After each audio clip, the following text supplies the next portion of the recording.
He's the best-selling author of Rich Dad, Poor Dad, and he's back now with the next generation of the book, Why the Rich Are Getting Richer. He joins us now in studio. Robert Kiyosaki, good to finally meet you in person. Welcome to the show. No kidding. Yes, finally. Kitco is my favorite subject matter. After all these years Precious metals. of seeing you on Skype, happy to have you in studio. You're back with really the next generation of Rich Dad, Poor Dad. Why now? Why this book is so important to read right now, Robert? Well, Rich Dad, Poor Dad's elementary school sold 41 million copies, and people kind of turned the lights on, you know. But this is the graduate school version, and this is about what really is financial education.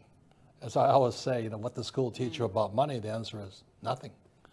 And you wonder why the rich are getting richer, Right. and this gap is growing. So this book, I recommend reading that book first, Right. Rich Dad, Poor, then Why the Rich Are Getting Richer. And then you'll understand some of the depth that the study we have to do to get ahead. And it always comes back, you always harp on education, educating yourself though, correct? Yes. Well, choose your teachers wisely. You know, if you want to be rich, you need different education than the middle class and the poor. If you want to be middle class, generally it's you buy a house, you save money, you get out of debt, and you invest for the long term in the stock market, IRA or 401k.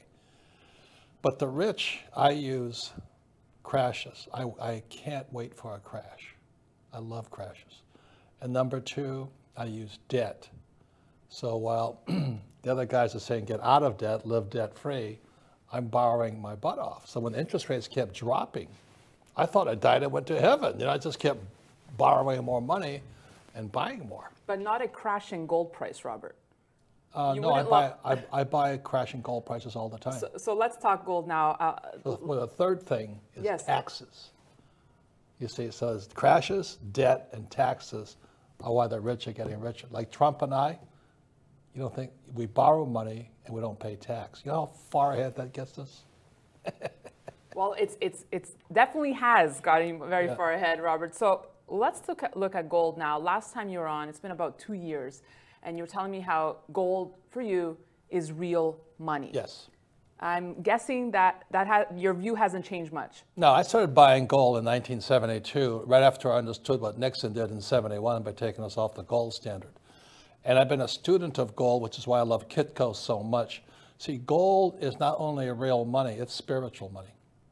I remember I was way out in Fiji one time talking to this guru out there, and I said, this guy was dripping with gold. I said, why do you have gold on? And he goes, looks at me like I was some kind of idiot, you know, he's a very spiritual man.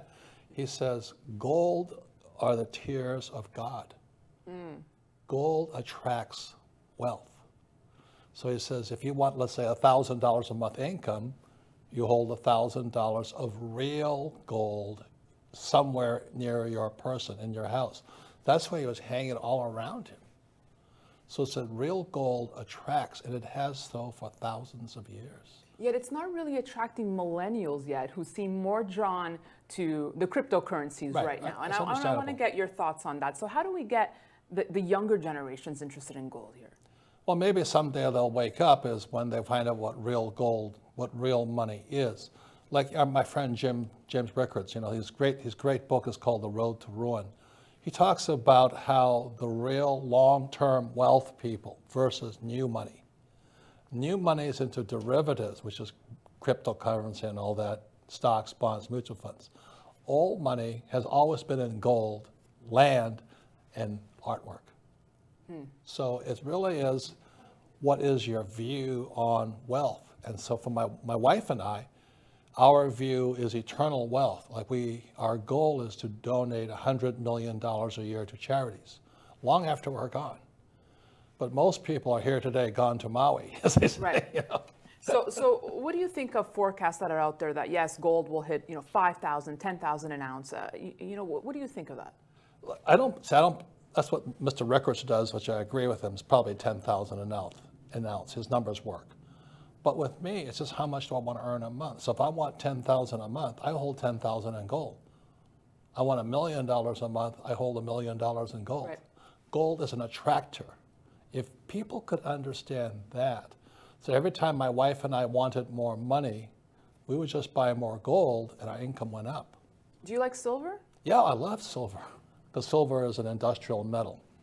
And I recommend silver all the time simply because you can get into it for today at $20 an ounce approximately. Gold, as you know, is around $1,500. Now, in 2002, you were speaking about the demise of the stock market. You thought 2016 would be the year it happened. Yeah. You know, we've seen record highs here. Have you changed your views? No, it's only a matter of time now. It's at all-time highs. I recommend anybody who has questions on the stock market to read Rickard's book, you know, The Road to Ruin. It's one of the best books I've ever, the most comprehensive book I've ever read. We cannot sustain this printing money. We cannot keep, you know, that'd be like writing you a check to pay your bills. After a while, you go, I'm not going to take it anymore. Jim's going to appreciate you coming on because you have a new book coming out, but you keep talking about his book. But I love Jim Rickards. Yeah, but we urge everyone to get a copy of Why the Rich Are Getting Richer. Robert Kiyosaki, thank you so much for stopping by. It was a pleasure having you on. Nice meeting you finally. Hope to see you soon. Thank you. And thanks for watching this edition of Kitco's Gold Report. We'll be back tomorrow.